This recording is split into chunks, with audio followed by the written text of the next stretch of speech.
G.I. Joe is there. G.I. Joe, American hero. Welcome back to the Advent Calendar House, the podcast where ho-ho-hoing is half the battle. That can only mean you better watch out, because today we are kindly rewinding back to a 1985 Christmas episode of G.I. Joe, A Real American Hero, entitled Cobra CLAWs Are Coming to Town. I am rambunctious Navy SEAL looking for a meaningful relationship with a large slab of frozen meat, Mike Westfall. And joining me is my 50-foot-tall wisecracking parrot, it's Joey O. Yo, Joey. Rah! Frogs in winter! Frogs in winter! That is a reference to a different episode. Really? It could have fit in here. They could have found a way.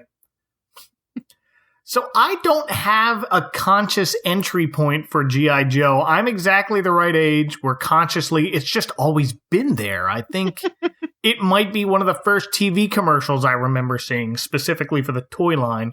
What about you? Do you have any specific history or memories with G.I. Joe? Oh, I love G.I. Joe. Like, some people are Transformers people growing up, and I like Transformers and all, but I was G.I. Joe, partly because probably the toys were cheaper. But no, G.I. Joe was definitely my thing. I remember, like, when the original miniseries debuted on Channel 29. Again, you're 2 years younger than me, so it wasn't that big a difference. But if I was, in kindergarten when it aired, that would make a difference, I guess. But I watched it religiously on Channel 29 the whole run. I have a ton of the figures. I think the Cobra character designs are some of my favorite, superhero-y looking character designs of all time. They're so always good. Been in the bag for G.I. Joe from the very beginning. So I was not a kid who needed every character from everything as far as action figures went. I liked a lot of stuff. We all liked a lot of stuff. So I had a few G.I. Joes, a few Ninja Turtles, some He-Man characters. I was a He-Man kid early on around this time. Random Happy Meal toys. I think the largest set from one line I had were actually from Pee-wee's Playhouse, because they all came in a set. So I had maybe a handful of G.I. Joe toys. Definitely remember having Flint, Storm Shadow, Serpentor. Did I have Sarge? I think I had Sergeant Slaughter. I had Sergeant Slaughter. I think my brother maybe he's my brother's. My brother had the little the truck. He had like the Jeep with the treadmill. I had no vehicles. Oh, okay. So a guy who does landscaping in my neighborhood used to work for Hasbro in some capacity. I don't remember what he told me, but I think it had to do with shipping or supply or something, because when he told me this, to me, a man in my 30s who's about the same age as his own son, what do you think the first toy he talked to me about? G.I. Joe?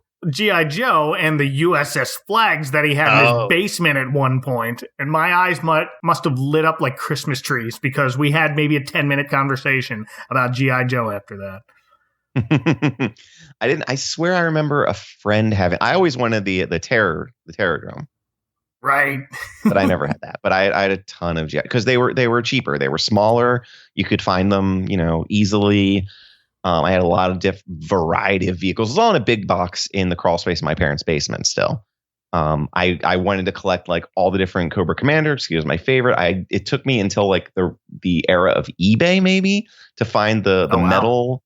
The all silvery costume, like just to have him at that point, I think. Mine were all mixed up, and then my friends had their own. Mine were mixed up in a basket with everything. So for me, it was always a very Andy from Toy Story scenario where we'd make these guys fight random other toys. Serpentor and Shredder team up versus Cowboy Curtis and the blonde guy riding a T-Rex from Dino Riders. On the game board of Crossfire. You get caught up in the crossfire. Also, they're about the same size as the Star Wars figures, too. I think they're exactly the same size. So that's a good jumping point. So very, very quick history. G.I. Joe began life in the early 1960s as America's movable fighting man, which was just a posable 12-inch doll in a uniform from each branch of the United States military. But you can't call it a doll. It's an action figure. And during the 70s, to downplay the war theme, I guess during Vietnam, Hasbro repackaged it as the G.I. Joe Adventure Team with kung fu grip and lifelike hair and a full beard. Then in 1982, we get this Real American Hero line of 3 3/4-inch figures that had to be following the success of the Star Wars line because I think they're the exact same size. And to sell toys in the 80s, you needed to turn it into a TV series, which we got in 1983.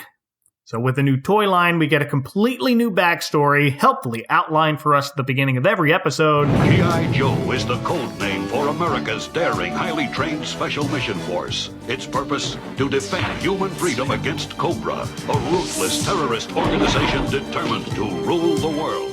And I am positive they put that in there to explain to kids G.I. Joe isn't just one dude named Joe and all his friends. It didn't work. My friends would still argue, no, that one's G.I. Joe. Well, there was a G.I. Joe. He was General Joe Colton, I think. Oh, that's right. Yeah. Yeah. So 2 things. One, listeners, if you want a much longer version of what Mike just said, go pull up the Toys That Made Us documentary series on absolutely. Netflix because they did an entire episode about the history of the G.I. Joe figures. Oh, yes. And 2, that's not even this is just a side note, but my favorite opening crawl animated series explaining the show. What do you think it is? 'Cause it's not G.I. Joe. Oh, is it He-Man? No. Do tell. From days of long ago, from uncharted regions of the universe, comes a legend. The legend of Voltron, defender of the universe. Well, yeah, good pick. A mighty robot loved by good, feared by evil. Did they have a Christmas episode? I don't think they celebrated Christmas. Yeah. Well. But the voice of the G.I. Joe intro is legendary actor Jackson Beck, best known as the announcer of the radio show The Adventures of Superman, and from 1944 through the 60s, he was the voice of Popeye's nemesis Bluto, including that run where he was Brutus, because someone mistakenly thought they didn't have the rights to the name Bluto. They did not have the rights. I never knew that was why. Yeah. This episode aired November 7th, 1985. Seems early for a Christmas episode, but not too early. This is right around when that Christmas creep really starts to get cooking. So I think the best bet here, speaking of voices, is to just bring the rest of the cast up as we go. It's a lot of people we've already talked about on previous episodes of this podcast. So we don't need to dive too deeply on each one. I'll put them in the show notes, including all the times you have talked about, or you have interviewed them, rather, all the times we've talked about them on the show. Plus, it's a cartoon made to sell toys, so a lot of characters show up, and they all make sure to mention everyone's name in otherwise normal conversation. Yeah, G.I. Joe had, the beyond all-star 80s voice actor cast, and we'll get to some of them along the way. We will. But with all the characters that do show up, there are even more who are absent, explained away by the super easy plot device of holiday leave. So no Hawk, no Lady J, they're on Christmas break. Only essential personnel are at headquarters. And they're washing their hands. So we open with the sultry screeching of Polly the Parrot singing Jingle Bells!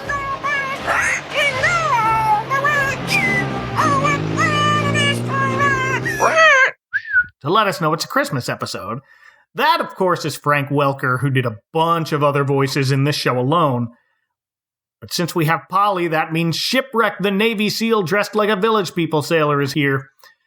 Along with Dusty, the Desert Trooper, both voiced by Neil Ross. I don't think we've talked about Neil Ross before. Joey, Wow. Have you ever met Neil Ross?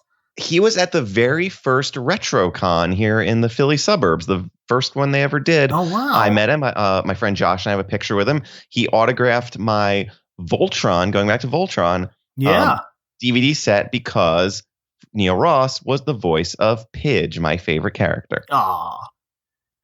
Actually, he has an autobiography, which is on my Kindle wish list to read at some point.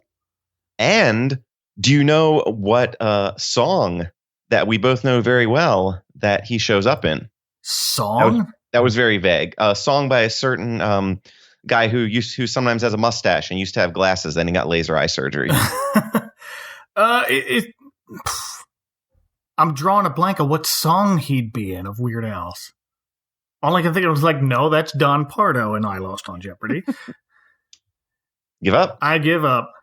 I can't watch this. Oh, of course. Oh, I should. He's one of the TV announcers in the oh, the bridge. Well, Neil Ross was also the voice of Buzzer in this episode. Cobra's guy with the chainsaw, he shows up later. Elsewhere, he's voiced animated versions of John Rambo and Howard Stark and Norman Osborn and Fin Fang Foom.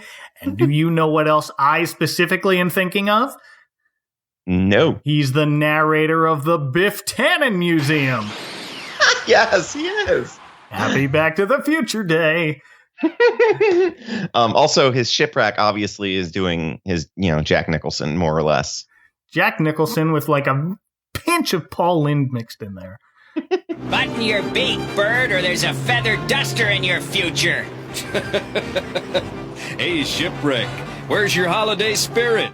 We also have CoverGirl, voiced by Libby Aubrey, best known as the voice of CoverGirl in G.I. Joe. Yeah, let's have some Yuletide cheer. We collected enough toys to beat last year's record. So, Shipwreck, who's like the Ralph Cramden to his pet parrot's Alice, shuts up Polly, threatening a feather duster in your future. Bit of an odd way to phrase that. A feather duster in your future? It sounds like he's either threatening Polly with housework, or he's threatening to turn some other bird he might know and love into a feather duster and make Polly do housework with that duster. Oh dear. But the four are heading back in the G.I. Joe Happy Holiday wagon from a day of collecting toys for a local children's hospital when Cobra's Wild Weasel flies in for an air attack. Happy holidays from Wild Weasel, you Christmas turkeys! And it's our old pal Pat Fraley. We talked about him as the voice of Glowworm, but to us he'll always be Krang. CoverGirl's at the wheel and swerves out of the way behind a rock quarry where another Cobra troop is hiding. It's Firefly, and I don't think he says anything, but he's normally voiced by Greg Berger, the voice of Odie the dog. If the Joes don't see him, he drops a rocking horse and some other toys into the Happy Holiday wagon and gives Wild Weasel a thumbs up. Weasel radios in that their mission was a success and backs off, leaving the Joes very confused. But CoverGirl insists, let's not look a gift horse in the mouth. No, look at it in the eyes, because they start to blink. No one notices as they return to Joe headquarters and start unloading the toys. Not even Blowtorch, who picks up the horse and wistfully mentions he always wanted one as a kid, notices his blinking eyes. Blowtorch is Michael Bell, whom we discussed at length as Opus the Penguin in A Wish for Wings That Work. Always wanted one of these when I was a lad. Charming, isn't it now? And Duke, who is his, main character. Right, it feels like. Yes. If Cobra mounts a full assault while we're short-handed... They'd never get through our automatic defense grid, CoverGirl. Duke is definitely the most Michael Bellish of the three he does in this episode. He's also Major Blood, who we'll meet later. Here's when CoverGirl helpfully mentions that most of the Joes are home for Christmas, to which Duke replies, "Don't worry, we're safe behind our automatic defense grid, which is a very tall fence of lasers." Everything is lasers. It's G.I. Joe. It is. I want a Everything very tall... is laser. Well, the Joes sit down for Christmas dinner prepared by Roadblock. He's the one The Rock is in the movies, kids. Mr. Who Wants a Body Massage from those fake PSAs. Voiced by Kenny Holliday, who around this same time was private investigator Tyler Hudson on Matlock. And I don't think I recognized anything else he's done. Did you? No, I don't really know him. I never knew who was Roadblock. No. And he loves to rhyme. He sure does. Smack your lips and feast your eyes. Roadblock cooked you a big surprise. He's not even my favorite G.I. Joe that serves food. He was a chef. That was the thing. Roadblock was a chef before he got into the army. Or he was an army chef, maybe. Yes, but no, I don't want to go on the tangent, but you know what the greatest episode of G.I. Joe is. Drawing a blank because I've been watching this one too much. Fill me in. The Viper is coming. 575. Yes! Oh, of course. And that's when where Barbecue is like serving burgers. Hey, how about leave them on for the chef? That is the best episode of G.I. Joe. You are absolutely correct. When you see that episode for the first time and you're like 7 years old, it is the pinnacle of comedy of all time. It's probably like warped me for terrible jokes like the rest of my life. Here's the thing, though. My dad ruined the ending for me because I already heard that dad joke from him years before watching that episode. I'm just like, I know what's going to happen. Some guy called himself the Viper. He's going to wipe the windows. Starts on west corner, top floor first. Oh, and one year at RetroCon, there's a lot of the official like G.I. Joe cosplay whatever group in the area. They had a little kid dressed as the Viper. Yes, the mustache and everything. Oh, of course.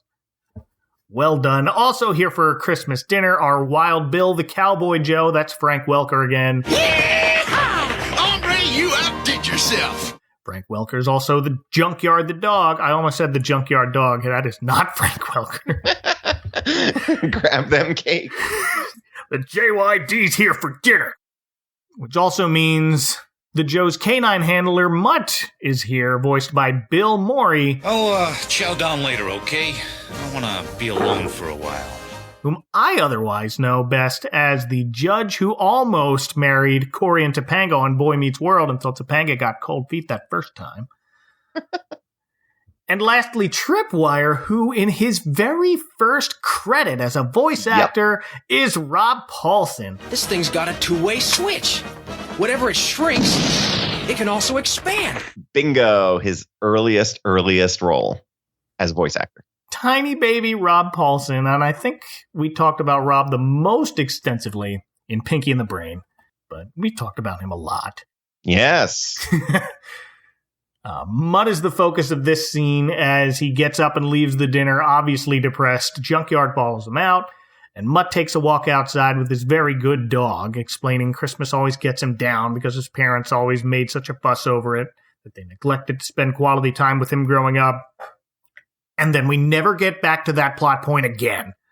He sort of references at the very end. He does, but that's it. Like, it's just resolved on its own. It's just like, I feel better now. That's it. But he stops when he hears something in the pile of toys, and we see the rocking horse moving toward him very creepily. And sure enough, out jumps a fleet of tiny Cobra troops, led by the equally tiny Major Blood. Mutt manages to pull the alarm before Cobra's gas attack knocks him out. The alerted Joes rush outside to find the tiny Cobra fleet, including the Baroness, possibly my earliest TV crush, Joey. We now have the Joe weapons and vehicles we need for tomorrow's attack on Keystone City. Baroness is voiced by Morgan Lofting, who is best known for this, but was briefly the voice of Aunt May in early 80s Spider-Man before he started hanging out with his amazing friends. Wow. Tiny Baroness knocks out the defense grid control panel, Return of the Jedi style, and that allows Firefly on the outside to climb the outer wall and use a device that enlarges the Cobra team and their vehicles to full size. Roadblock blasts the wall underneath Firefly's feet, causing him to fall and the device to break, but it appears to be too late. The Joes are surrounded, and out beneath their festive Merry Christmas banner steps Cobra Commander to deliver a season's greetings! Season's greetings!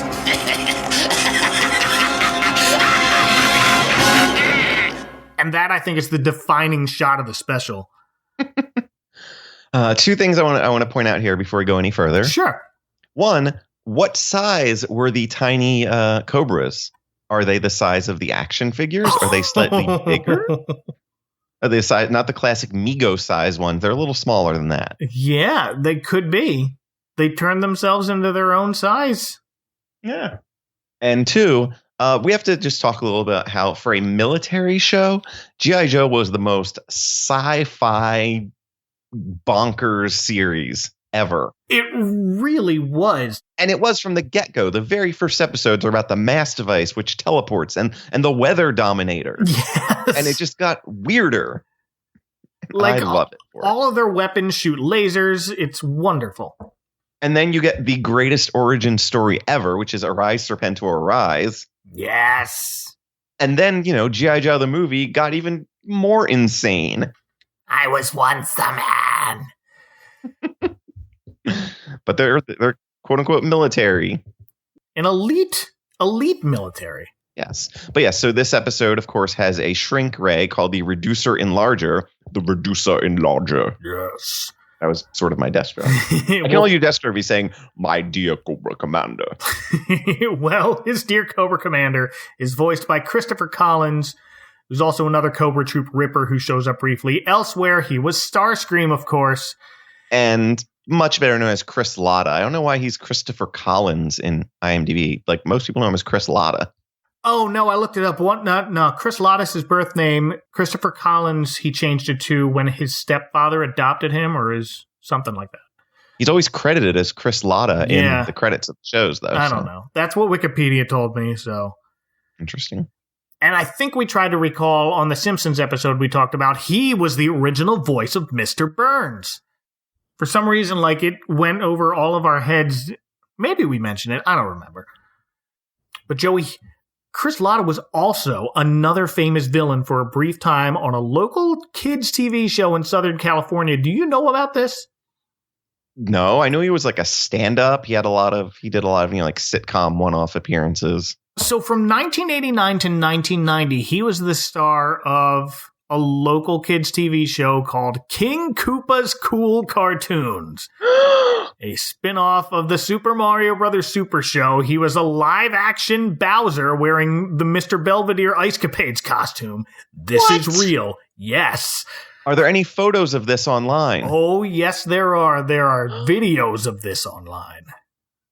That's going in the show notes. They're already there. What the heck? Oh my gosh, this is really unnerving looking. G.I. Joe will return after these messages. He's getting mad. He's getting mean. He's breaking the line for the G.I. Joe team. That's right, it's William the Refrigerator Perry. The fridge destroying G.I. Joe. And you can get a free fridge. Here's how.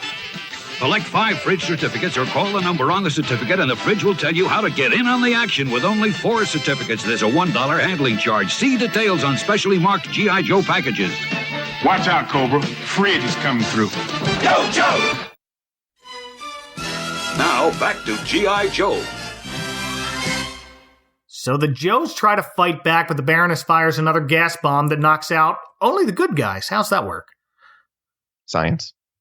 Cobra spent the last few years building up an immunity to iocane powder? Something. But the Joes minus Duke wake up in handcuffs and are led to Cobra Commander and also Destro. Here he is, voiced, of course, by Arthur Burghardt. Imbecile. This molecular reducer enlarger represents a decade of research. My buddy Chad and I talked about him at the end of our episode on Nickelodeon's Christmas in Tattertown. Great, great story he shared about Arthur Burghardt and Michael Bell. Did you listen to that one? Yes, I think I wrote to you guys because I had an Arthur Burghardt story too. He was at, again, telling stories about RetroCon here in the Philly suburbs. The year that I interviewed Rob Paulson and got to hang out with him a little bit, okay. Rob and Arthur were on the same panel. Oh. And Arthur likes to talk. And he's a thespian. He's like a serious like stage actor is his background. So everyone who was like there to get like, you know, the full like Rob Paulson, I'm going to tell story. I'm going to do Pinky. I'm going to sing the song and I'm, you know, Yakko's World and blah, blah, blah. Yeah. They didn't get that much of that because Arthur Burghardt sort of hogged the entire panel, like 75% of it. Wow. But I felt kind of bad for, you know, the audience a little bit. But yeah, he's very much like a like, you know, stage actor who's done like has a back history with, you know, like I can't remember. There was I'm babbling. It is very Destro-ish of him. So this Destro is distraught about his now broken molecular reducer enlarger, which he put a decade of research on. Baroness reassures him it accomplished its purpose in allowing them to commandeer the Joe's vehicle fleet, and here is when Cobra Commander reveals his grand plan to attack Keystone City using the Joe's weapons. This is the only episode that mentions Keystone City. So, Joey, as a resident of the Keystone State, where is this? Keystone City is where the Flash lives. Oh, yeah, you're right. That was what I wrote down right away. Where was the Flash? He was in, is it Central City? There were like 2 sister cities. Yeah. So he was in the other one. He would run back and forth. He was on holiday break. He was having Christmas dinner over with Hawk and Lady J. With Hawkman? We get a clue later from some truckers Cobra passes on the way to Keystone City. The passenger is reading the paper and scoffing at the headline, Martians land in Hoboken. Newark, I'd believe, but Hoboken? So I'm going to guess these truckers are driving on I-78 or I-80, which goes east to west across New Jersey into Pennsylvania, around the middle. So maybe it's in the area of Easton or Stroudsburg, perhaps Allentown. It's not a big city. It's not Philly. It's not even Scranton. But this G.I. Joe headquarters is very much in the middle of nowhere, and that middle section of eastern PA fits the bill. Anyway, along with their planned attack, Cobra has recorded a video message by what appears to be Duke declaring martial law on Keystone City. This is Sergeant Duke Hauser, G.I. Joe team leader. We're tired of serving our country. It's time the country started serving us. But it's not really Duke, but in fact Cobra's master of disguise, Zartan. It can't be. Right you are. But try telling it to the folks in Keystone City. Whose real disturbingly echoey voice is provided by Zach Hoffman, who's best known for this, but he also had a small role in Pee-wee's Big Adventure. Joey, do you know who he was in that?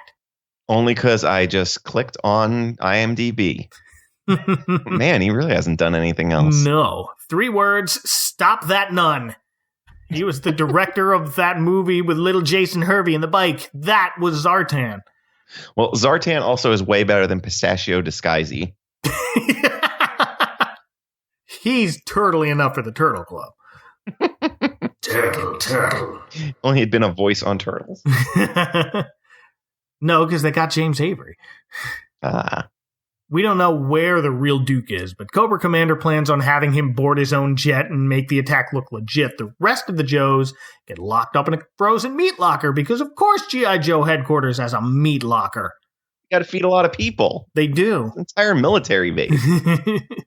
Major Blood advises them to keep cool. As Tripwire decides he hates puns all of a sudden. Buddy, you're on the wrong show. Young tiny baby Rob Paulson, you're in the wrong business. No, you're in the right business. Stay in this business. He goes on to make a zillion puns on another So many show. puns. All of the puns. Like 13 years later. Not even. 12 years later, maybe. Decade? Oh, this was 85, so 7 or 8. Yeah, man. Shipwreck does the quick thinking here, passing it off as the desire for a meaningful relationship with this piece of meat next to him. Neil Ross's Shipwreck wants so badly to go full Paul Lynde. You know, me and that side of beef could have a meaningful relationship. Is your brain frostbitten or what? Come on, cover girl, you got no imagination. Just watch. What he's actually doing is using the meat slab as leverage to slip off the meat hook he's been hung on by his handcuffs, and it works! But he hears Cobra on the other side about to unlock the door, so he grabs the meat hook again with his hands just in time for a gloating Cobra Commander to walk in, offer the keys to their handcuffs as a Christmas gift, leave it next to the door out of their reach, and lock it up again. That was a dumb, cocky, dumb move, my dear Cobra Commander. Stupid move. Even the Baroness is like, this is childish. First off, as obviously careless as this seems when they're all hanging on meat hooks, it's especially stupid because the dog's in there, not hanging from anything. Dog's chained to the wall, but it doesn't look too short of a chain. It's possible. Secondly, I think he left their weapons in there, or at least unguarded, because as soon as he leaves, Shipwreck hops down and frees everyone, and next we see them blasting the door to the control room where Destro is.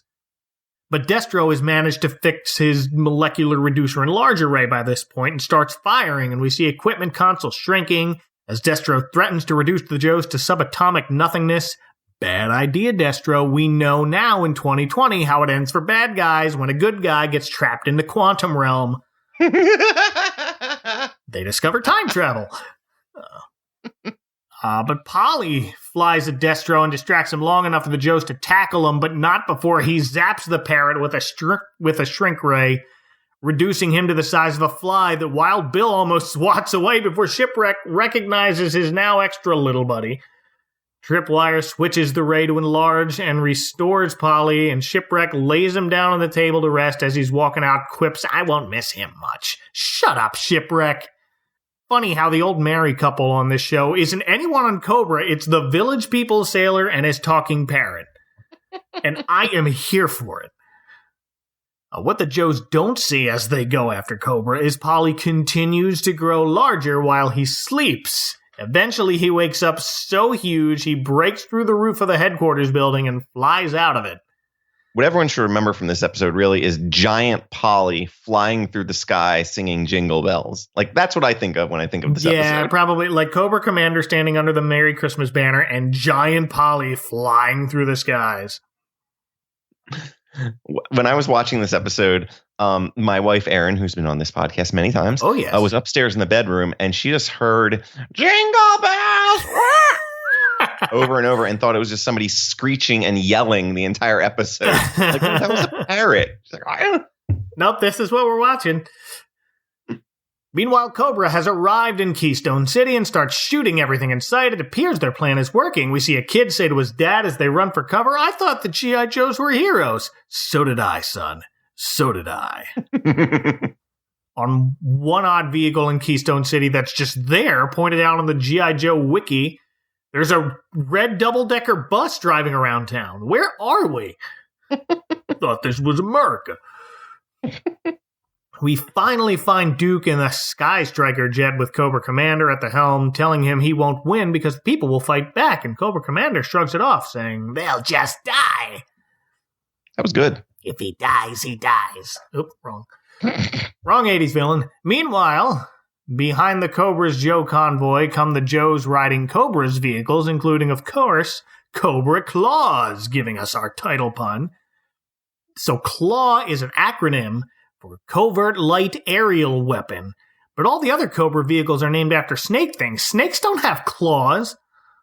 They have fangs, and there's already a fang vehicle. They're the helicopters, or should I say fully armored negator gyrocopters. So somewhere Cobra had to give all these vehicles names and had to do it using snake puns. And I guess they ran out, went with Claw, and hoped no one noticed.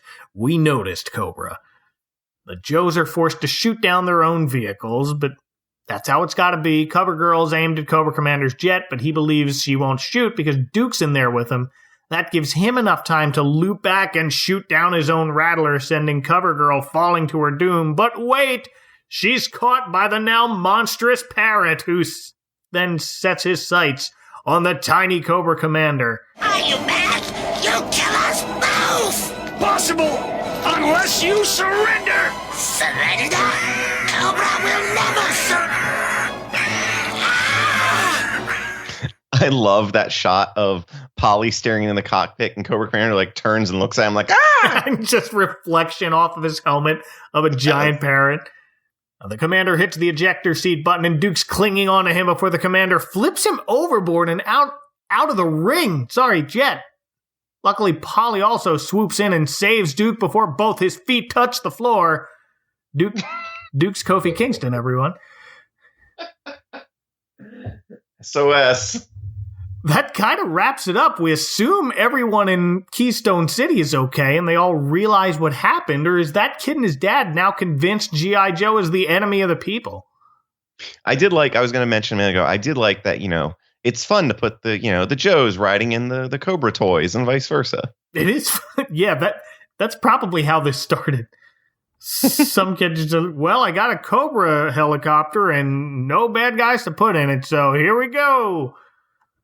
Because those had to have been easily mixed up by grandparents or someone who mean well, but don't look at the logos on the side. That kid saw it, but we'll never know. But our heroes, glad to have saved the day, wish each other a Merry Christmas. Cover Girl gives Duke the gift of his keys to his handcuffs and a little kiss on the cheek because it's 1985 and we're still doing that.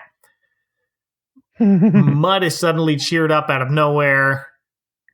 Terrified Shipwreck now has to deal, at least for a little while, with his massive pet Polly shrieking, "Merry Christmas!" Merry Christmas! Merry Christmas! Bah humbug.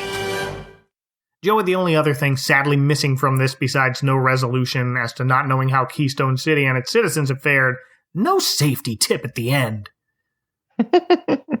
No PSA. Were those fake ones by Eric Fendler the first viral videos, I think? I never really found those funny. Like, everyone loves them, and they just never did anything for me. Some of them were pretty good just because they were so weird. Like the one with Snowjob yelling at the kids on the ice, like, get that kid off my ice, you little bastards. Give him the stick. Don't give him the stick. Like, that's my favorite one. They're from 2003. That predates YouTube. Yeah. Like, that and Star Wars Kid might have been the first. So we talked about the voice actors. We didn't talk about the writing credits on this, by the way. Oh, no, I didn't look at the writing credits. Well, first of all, it took 4 people credited to write this episode. And weirdly enough, it looks like it was 2 married couples. Oh, is that what it was? They're married? I do remember seeing, like, women's names at the title card there. Well, it has writer Jerry Conway and Carla Conway, and story Roy Thomas and Dan Thomas. I looked up Dan Thomas is definitely Roy Thomas's wife, so I'm assuming Carla is Jerry Conway's wife. Do you know who those gentlemen are, though? I don't. Oh, well, Roy Thomas was a huge, like, heavy hitter at Marvel for, like, he took over as editor-in-chief after Stan Lee stepped down. Whoa. He, like, oversaw the Avengers for years. He wrote Conan. Like, he brought Conan into the Marvel comics world. Apparently, he was, like, oversaw a lot of the Conan, like, movies and TV shows over the years. So Conan was his thing. Huh. Like, if you click on IMDb, the first thing you see is Arnold as Conan. Yeah, wow. He has based on the Marvel Comics credits for a lot of stuff. And Jerry Conway also came from the Marvel world, also worked on Conan stuff, but he co-created a guy named Frank Castle, you may have heard of. Oh. And Firestorm, and he wrote the Death of Gwen Stacy comic. Hmm. And a ton of other TV shows. So these guys are both like hardcore comics and cartoon and sci-fi and genre writers for years. Yep. And I knew those names right off the bat, and I was like, oh, I guess that's their spouses. I don't know why. They were like, hey, wives, let's all write a weird Christmas cartoon together. Our gift to you. Put them all together and you get this. I love it. Any other final thoughts on G.I. Joe? Oh, I have many thoughts on G.I. Joe, but we've been talking about it for quite a while. Yeah. We could talk about, the Deke episodes where they brought back Cobra Commander thanks to Operation Dragonfire. Yes. We could talk about the other movie, the Rise of Cobra, where Joseph Gordon-Levitt's the only person who really gets that he's playing a live-action 1983 cartoon. He was the best part about that whole movie. He is. And then he's not there anymore. The second one. Nope. A movie I paid to see in the theater. Both of them. Well, someone had to. Well, Joey. And so on. If people want to hang you on a meat hook and leave your key to your handcuffs and all your weapons unguarded and just expect you to freeze to death, where can they find you on the internet? Please don't do that. Please don't do that.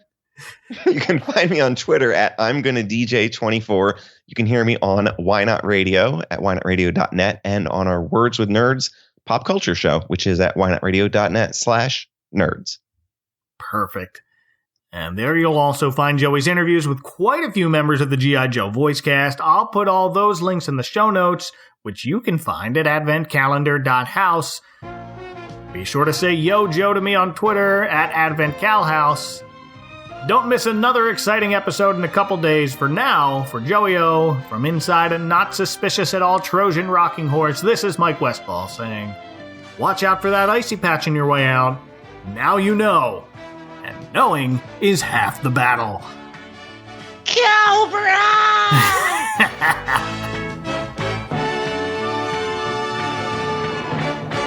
The Advent Calendar House is part of the Christmas Podcast Network, located conveniently at ChristmasPodcastNetwork.com. You love Christmas, sure, but sometimes the same old traditions are too traditional.